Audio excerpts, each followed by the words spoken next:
はい、というわけで皆さんどうもこんにちは、こんばんは、オックスハウドでございます。さて今日はね、皆さんにまた新たな新製品を、紹介したいなというふうに思うんですが、それがですね、本日発表された、ソニーの Vlogcam ZV-E1 になります。まあいつかは来るんだろうなと正直思ってましたよ。そうです、ついにねフルサイズの、Vlogcam が出たんですけれども、これがですね、ZV-E10 から大幅な進化を遂げております。で今日はこの ZV-E1 についてもうお伝えしなきゃいけないことがいっぱいあるので、もうちゃっちゃといきましょう。でまずね、この ZV-E1 なんですけれども、フルサイズになったということで、気になるセンサーはという話なんですけれども、有効画素数はですね、約 12.1 メガピクセルということで、おやおや、それはつまりあれかい、α7S3 と同じかい、FX3 と同じかいと、思う方もいるかもしれないんですけれども、多分似たようなセンサーが搭載されてます。はい。なんでそこを濁してるかっていうと、厳密に言うとその 12.1 メガピクセルの、利面照射型のセンサーを搭載しているんですけれども、それぞれにね、最適化のチューニングを施されているので、その公式的には全く同じセンサーと呼べないっていう、それだけです。はい、で α7S3 も、FX3 もあれらはどっちかというとやっぱプロフェッショナル向けのカメラになっているので、正直かなりいいお値段するんですよ。ところがこの ZV-E1 はそこがやっぱりちょっとお求めやすくなった価格で、今回展開されているっていうことなんですけれども、なんだそれだったら廉価版なんだって思いがちだと思うんですけれども、そこはですね、イエスの部分もあるしノーの部分もあるんですよ。どういうことかっていうと、まずじゃあイエスの部分で言うと、確かに α7S3 から比較すると EVF は当然なくなってしまってますし、あとね、メモリーカードのスロットもデュアルスロットからシングルスロットになってます。で、なおかつCF エクスプレスタイプ A には対応しておりません。で、HDMI の出力もフルサイズのものからミニ HDMI の方に、なってます。その他、細かいところを見ると、IR の受光部分がなくなってたりだとか、あとはそのボタン類ですね。ボタン類も大幅に少なくなってます。カスタムボタンもC1、C2 までになっているので、α7S3 だと C4 まであるのか。で、外からは見えないんですけれども、多分冷却ユニットも簡素化されているので、真夏の長時間の例えば 4K120fps とかの撮影をすると、α7S3 とかよりは早く熱で止まってしまう可能性はあるんだろうなと思います。じゃあなんだ、やっぱりこの廉価版なんじゃんと思いがちなんですが、ところがどっこいですね、それ以外に α7S3 や FX3 にもない機能っていうのも今回新たに搭載されてます。それが何かっていうと、一番でかいのはやはりα7R5 から搭載された AI プロセッシングユニットがこの ZV-E1 にも搭載されてます。 AI プロセッシングユニットが搭載されてると一体カメラにとって何がいいのって話なんですけれども、一番分かりやすいのはオートフォーカスの精度です。瞳とか顔とかじゃなくて人そのもの、体とかその頭部とかそういったものを全部、認識してオートフォーカスを取ってくれるので、そのオートフォーカスの精度が非常に向上しています。人以外のオートフォーカスも、動物や鳥、昆虫、車、列車、飛行機、そういったものにも、しっかりと対応してます。これはね本当にすごいですよ。なんでかっていうと、僕 α7R5 も α7S3 も両方持って使ってるんですよ。でやっぱり α7R5 のオートフォーカスすげえなって思ってたものが、まさか Vlogcam に搭載されてくるとは正直思ってなかったんで、これはすごいなと素直に思いました。でそれ以外はというと、Vlogcam といえば、このね上の部分についてるマイクに、結構ね定評があったと思うんですけれども、今回これも進化していて、新しくインテリジェント3カプセルマイクっていうのが搭載されていて、その360度全方向の音を拾うこともできるし、前だけとか後ろだけとかそれは選択して、音を拾うっていった指向性を持ったマイクになってます。どうぞ。しりとり、リス、スイカ、カメラ、ランプ、プ、プ、プレイステーション。何がインテリジェントかっていうと、例えばこう撮影をしていて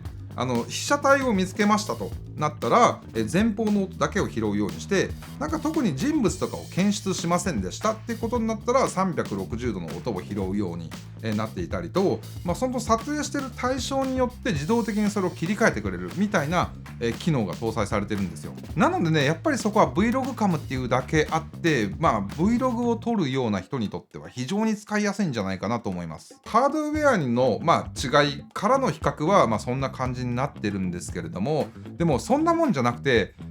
ソフトウェア中身に今回ね、僕も見たことのない機能が本当に山ほど搭載されてるんですよ。でまずはアクティブ手ブレ補正、皆さんソニーのカメラをお持ちだったら使ってるんじゃないかなと思うんですけれども、これまでのアクティブ手ブレ補正は光学式だったんですけれども、今回それに電子補正をプラスしたダイナミックアクティブモードっていうのが搭載されてます。これを使うと従来のアクティブ手ブレ補正より約 30% 安定性が向上します。イメージでお伝えすると、例えばこうやって手持ちで持って撮影してる時に、もうあたかも三脚に乗ってるかのようにピタッと止まるみたいな、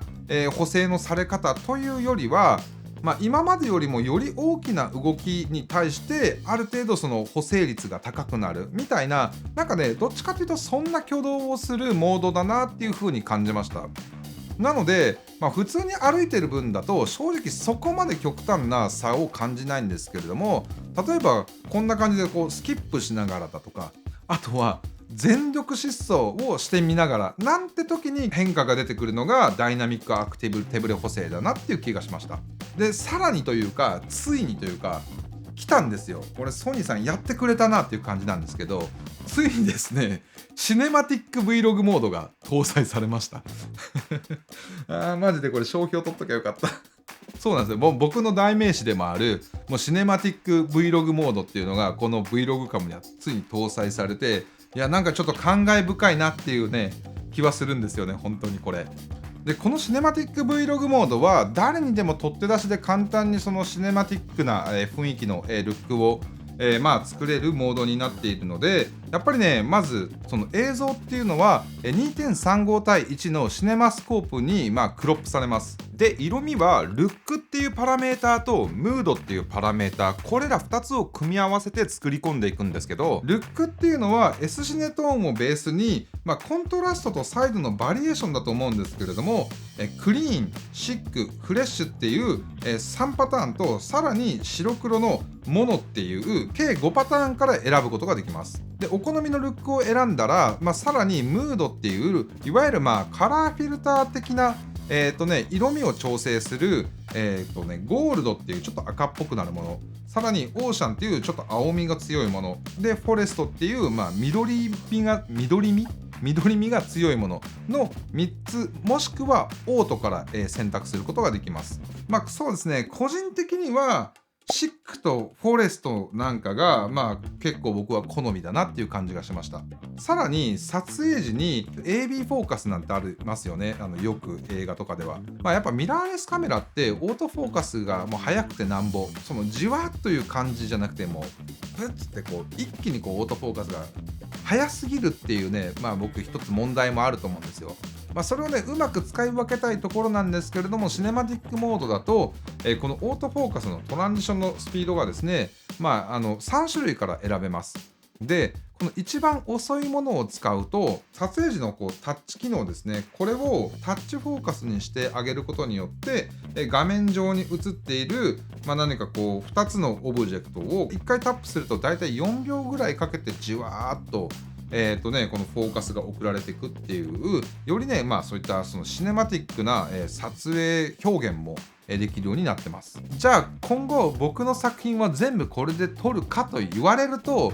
多分それはないんですけど、っていうのも僕は S ログとかで撮影した素材を、家に帰ってきてパソコンで取り込んで、じっくりとね、そのカラーグレーディングとかってやるのも、やっぱり好きなんで、それ自体が。例えば旅行に行った先でリアルタイムに SNS に公開したいななんていう時は、このシネマティック Vlog モード結構使えるんじゃないかなと思うし、あとはやっぱりね、お仕事とかで例えばウェディングとかを撮っていて、式の最中もう撮影して、もう最後のエンディングムービーまでには流さなきゃいけないなんていう、もう編集時間が本当に限られてるような人にとっては結構使い勝手がいいんじゃないかなっていう気がしますし、あとはやっぱりその動画を撮ってるって言っても何も全員が全員そのカラーグレーディングとかにこだわってやってるっていうよりは、そこがコンテンツの本質じゃなくて簡単にいい感じにしたいなって思ってる方もね、むしろその方が多いと思うんですよ。そういった方にとってはこのシネマティック Vlog モード非常に使えるんじゃないかなっていうふうに思います。シネマティック Vlog モードの、色味の作り込み以外にも、例えばすでに皆さんがラットをお持ちであれば、今回ね、この ZV-E1 には、普通にその S ログ上で撮影してて、プレビュー用のラットを当てることもできますし、さらにはピクチャープロファイルラットにも対応しているので、そのラットっていうのをカメラに取り込んで、でそのまま焼き込んで、記録することもできたりはしますし、プレビューすることもできるので、そういった使い方も選択肢として今回増えたのが非常にいいかなと思います。で、お次はね、これも僕過去のアルファシリーズで、見たことのない機能になるんですけど、2つあって、1つがね、オートフレーミング機能っていうものと、もう1つがフレーミング補正というものになります。まずフレーミング補正なんですけど、どういうものかっていうと、今こんな感じで三脚に固定してるじゃないですか。で、僕が右に動いちゃうと、当然絵の中で僕は右に行っちゃいますよね。で、これをカメラが三脚固定されてたとしても、僕をタッチトラッキングしていれば、僕がこう移動したとしても画面上の中央に常に僕を固定してくれる、そういった機能になってます。例えばこんな感じで被写体をねセンターに捉え続けるのがちょっと難しいなっていう方にとっては結構使いやすいんじゃないかなっていう風に思います。もう一つのね、オートフレーミング機能、これもねフレーム補正機能に似てるっちゃ似てるんですけど、例えばその前後とかですよね。なんかこう後ろに行こうが前にこうぐーっと寄っていこうが、こういった時にもフレーミングっていうのを最適化してくれるんですよ。これはやっぱりね YouTube の撮影を一人で三脚に立てて撮ってる人には非常に使いやすいと思うんですが、かなりぐーっとクロップしていくので、多少なりとも画質は犠牲になるかなっていう気はするんですけど、なんか 4K で使いたいっていうよりはどっちかっていうと、例えばライブ配信とかでフル HD で配信するみたいな時に、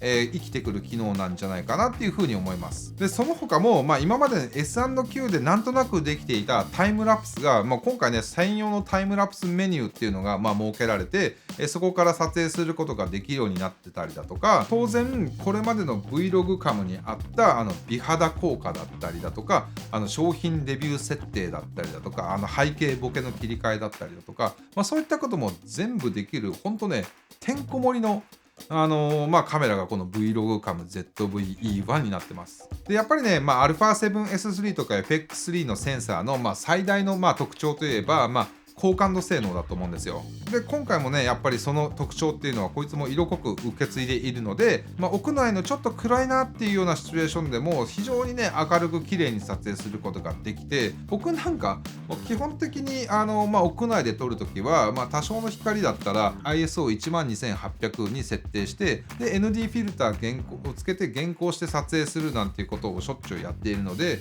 それがねこの Vlog カムでもできるようになったっていうのは結構強いんじゃないかななんていうふうに思います。はい、というわけでね、今日のですねこの新しい Vlog カム ZV-E1 の、僕が特に注目するポイントっていうのを中心に今日はご紹介してきたんですけれども、まだまだ細かいところでこれまでの α7S3 だったりだとかVlog カム ZV-E10 の方になかった機能っていうのも、まだあるので、ぜひねそのあたり詳細を知りたいという方は公式ホームページの方もチェックしていただければなというふうに思います。新カメラといえば、これまで僕毎回この作例を撮っていたんですけれども、すいません、間に合いませんでしたちょっと間に合わなかったんですよなのででもね近いうちに出します。近いうちに出すので、ぜひねそちらこの Vlog カムで撮ったシネマティック Vlog の方もぜひチェックしていただければなというふうに思うので、そちらねぜひチャンネル登録をしてお待ちいただければなというふうに思います。はい、というわけで、本日の動画は以上となります。皆さんどうもご視聴ありがとうございました。それではピース。